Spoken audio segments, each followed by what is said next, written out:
কক্সবাজার আসার সাথে সাথে একটা বিষয় খেয়াল করলাম যে ফেসবুক, আমাদের ফেসবুক, ইউটিউব এবং এমনকি আরও অনলাইন বিভিন্ন প্ল্যাটফর্ম যেগুলো আছে এগুলো আমাদেরকে এমনভাবে এই ট্র্যাক করে যে আমরা তাদের কাছে আমাদের কোনো প্রাইভেসি নাই, কোনো প্রকার ন্যূনতম প্রাইভেসি নাই।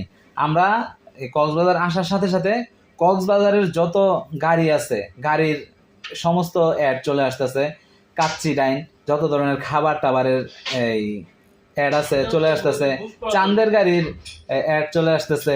মানে অবাক বিষয় যে আমি এখন কই আছি, আমি আমার ফোনটা কোন দিকে যাইতেছে, কি করতেছে না করতেছে, সমস্ত কিছু তারা ট্র্যাক করতে পারতেছে। আর দেখেন তাহলে উন্নত বিশ্বের যারা আছে তারা কিভাবে এই বড় বড় নেতাদের বা অন্যান্য সব কিছু ট্র্যাক করে তাদেরকে শেষ করে দেয়। ঠিক আছে।